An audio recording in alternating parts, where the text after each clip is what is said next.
FSPMI se-Jawa Barat, kepung PT Plumbon International Tekstil, dan, dalam waktu dekat ini akan melaporkan pidananya. Global Expos TV Kabupaten Cirebon, Federasi Serikat Pekerja Metal Indonesia atau disingkat, FSPMI. Se-Jawa Barat hari ini Senin tanggal 11 Juli tahun 2022 gelar aksi demonstrasi, dengan jumlah massa cukup banyak di depan, PT Plumbon International Tekstil atau Pintex, Kecamatan Plumbon, Kabupaten Cirebon, Provinsi Jawa Barat, Senin tanggal 11 Juli tahun 2022. Dalam aksi orasinya, Ketua KCFSPMI, Kabupaten Cirebon, Agus Muhammad, ajukan beberapa tuntutan seperti 1. Bansos BPJS Ketenagakerjaan PPU BPJS. 2. Segera mengangkat pekerja menjadi karyawan tetap, atau PKWTT. 3. Minta dipekerjakan kembali 41 karyawan yang di PHK secara sepihak. 4. Stop union busting, atau pemberangusan serikat pekerja yang ada di perusahaan karena ada indikasi pembiaran oleh pihak instansi terkait atau pejabat yang seharusnya mengawasi, karena hak pekerja dalam berserikat, sudah diatur dalam Undang-Undang Dasar CIR 1945, maupun undang-undang turunannya, yaitu Undang-Undang Nomor 21 Tahun 2000, tentang serikat pekerja atau serikat buruh. Dalam aksi orasi, dilanjutkan oleh Joko Komandan FSPMI, juga menuntut untuk disejahterakannya karyawan yang ada di PT Pintex, bahkan seluruh karyawan yang ada di perusahaan di Kabupaten Cirebon. Pemerintah jangan tinggal diam melihat semua ini, karena PT Pintex diduga belum ada sinkronisasi data antara perusahaan dan data yang terdaftar di Disnaker Trans Kabupaten Cirebon. Rupanya ada dugaan pembiaran ini harus ditentang keras karena kami berjuang ini untuk semua karyawan yang ada di Kabupaten Cirebon, jelas Joko dalam orasinya. Pada tempat terpisah Sekjen FSPMI Cirebon Raya Muhammad Mahbub Eskom, menyampaikan tuntutannya, daftarkan seluruh pekerja atau karyawan PT Pintex ke BPJS Kesehatan masuk dalam peserta penerimaan upah atau PPU, bukannya PBI dasarnya dari Undang-Undang BPJS, siapa yang menanggung iuran kata Sekjen, karyawan dan perusahaan secara gotong royong, menanggung iuran yaitu karyawan 1%, perusahaan 3%, untuk menghindari cas keuangan, untuk itu perusahaan tidak perlu mengeluarkan cas anggaran setiap bulannya. Dari hasil audensi dengan DPRD Kabupaten Cirebon, sudah 4 kali melakukan pertemuan, bahkan, kami menurut DPRD Komisi 4 dan Disnaker Trans Kabupaten Cirebon, bahwa itu jelas-jelas perusahaan itu sudah salah, dan dasar hukumnya dari nota pemeriksaan 1 dari pengawas Provinsi Jawa Barat. Kalau aksi ini tidak direspon kami akan melakukan gerakan yang lebih besar lagi atau melakukan mogok kerja. Bahkan saya akan melaporkan pidananya. Saat awak media Global Expos TV, hendak konfirmasi dengan pihak manajemen perusahaan terkait tuntutan aksi demo FSPMI Cirebon Raya, tidak boleh masuk dan tidak mau ditemui, jawab salah satu security dan pintu gerbang pun langsung ditutup.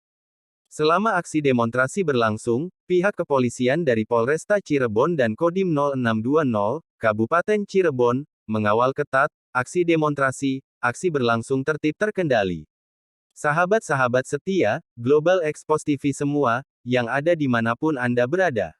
Agar jangan sampai lupa, channel YouTube Global Expos TV, supaya update terus, like, komen, share, dan subscribe, agar jangan sampai ketinggalan berita-berita, dan isu-isu terkini, yang ada di Indonesia, tercepat, akurat, tajam, dan terpercaya. Laporan reporter Global Expos TV Kabupaten Cirebon, Sukadi, mengabarkan. Yang dari tanggal 30 kemarin kita rencananya aksi rame-ramean, tapi karena kita lebih menghormati negara kita tercinta, menghormati Cirebon kita tersayang, kita mengalah dari kibis. Sing penting Cirebon kondusif, benar nggak? Tanggal 30 kita ngalah. Minta mundur aja dulu, ya, sambil berharap ada itikat baik dari Pintex. Tapi benar-benar Pintex itu pin. Saya bawaannya nafsu aja kalau di depan PT ini. Kita udah beberapa kali, beberapa bulan yang lalu. Nama saya Joko Muhammad, Ketua BPS Daya Pintex.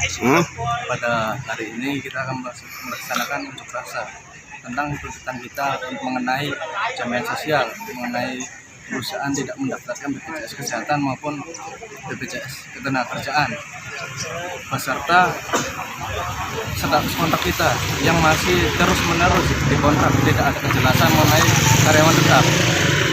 Dan sebagian anggota kita untuk mengenai tuntutan kita BPJS, satu orang itu di PHK sepihak oleh pihak perusahaan dan sampai ada union busting di dalam perusahaan. Mungkin itu saja info dari saya. Wassalamualaikum warahmatullahi wabarakatuh. Apa PT kita? Baik, teman-teman media yang saya hormati, jadi aksi kita hari ini di PT Pindad adalah ada 4 tuntutan. Yang pertama adalah daftarkan seluruh pekerja, karyawan PT Pindad itu ke BPJS Kesehatan PPU, peserta penerima upah singkatannya, bukan ke PBI. Kalau PBI adalah penerima bantuan iuran. Ya, seluruh pekerja itu harus menggunakan PPU, nggak boleh KTP. Kenapa? Karena PPU itu adalah untuk orang miskin, orang yang tidak mampu. Kalau PPU adalah peserta penerima itu adalah untuk masyarakat yang bekerja dalam perusahaan itu, maka pesertanya harus dasarnya undang-undang BPJS. Ya. Siapa yang menanggung adalah perusahaan dengan karyawan gotong royong. Karyawan 1%, perusahaannya adalah 3%. Itu aturan yang baru. Jadi kenapa perusahaan tetap pakai PPU? Dia menghindari namanya cost keuangan perusahaan, sehingga dia tidak perlu menjamin pekerjanya, cukup pakai uang negara. Kalau PBI kan menggunakan anggaran daerah, ya, maka uang daerah itu mengalami over. Sehingga dengan adanya ini perusahaan tidak mengeluarkan keuangan cas perusahaan setiap bulannya. Ya, maka kita ada audiensi kita dengan DPR sudah 4 kali bahwa semua instansi sudah menyatakan bahwa perusahaan itu salah. Mulai dari BPJS Kesehatan, BPJS Ketenagakerjaan kaitannya dengan ketenagakerjaan, terus pengawas ketenagakerjaan, lalu dengan Disnaker Ketenagakerjaan. DPR Komisi 4 pun sudah menyatakan bahwa perusahaan itu salah. Harus menggunakan anggaran PPU, yaitu pekerja dengan perusahaan. Jangan menggunakan PBI.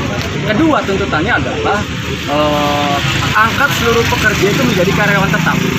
Apa dasar hukumnya? Dasar hukumnya adalah nota pemeriksaan 1 dari pengawas ketenagakerjaan Provinsi Jawa Barat bahwa batal dengan hukum PKWT di dalam perusahaan itu seluruh pekerjanya harus PKWTT atau karyawan tetap. Itu sudah jelas. Yang berikutnya adalah pekerjaan kembali yang di PHK sepihak. Alasan perusahaan mem-PHK sepihak adalah karena habis kontrak. Namun bertolak belakang dengan nota pemeriksaan pengawas ketenagakerjaan bahwa perusahaan dinyatakan adalah karyawan tetap, bukan kontrak. Jadi tidak ada alasan untuk mem-PHK karena habis kontrak. Kedua, PHK-nya tidak sah karena tidak ada proses pengadilan hubungan industrial. Yang keempat, tuntutan kami adalah ada pemberangusan serikat pekerja. Identifikasi kami, ada kecurigaan kami adalah perusahaan ingin memberangus anggota kami FSPMI, Federasi Serikat Pekerja Metal Indonesia. Dengan cara perlahan-lahan mereka mem-PHK seluruh anggota kami. Nah, ini adalah serikat pekerja dilindungi oleh negara dan dilindungi oleh Undang-Undang 21 tahun 2000. Tidak boleh siapapun menghalang-halangi pekerja untuk berserikat. Seperti itu. Kalau tuntutan apa nih langkah ke depan? Ya, langkah yang ke depan adalah ini kan adalah sebagai aksi pemanasan. Ini hadir oleh seluruh Jawa Barat. Namun kalau nanti hari ini tidak direspon, kita akan melakukan gerakan aksi besar lagi dengan melibatkan seluruh sektor di Federasi Serikat Pekerja Metal Indonesia. Karena di FSMI ada beberapa sektor. Berikutnya adalah kalau itu tidak terjadi kembali, kita akan bekerja. Bekerja kan kita lakukan. Kalau untuk karyawan seperti apa? Pekerjakan kembali Pekerjaan kembali. dan berikan hak normatif. Ini adalah hak normatif. Hak normatif itu adalah hak yang sudah dilindungi oleh negara tanpa perlu kita meminta. Itu adalah include. Begitu pekerja sudah berada dalam perusahaan, maka semuanya itu sudah didapatkan. Kita tidak minta mobil satuan, kita tidak minta gaji 10 juta.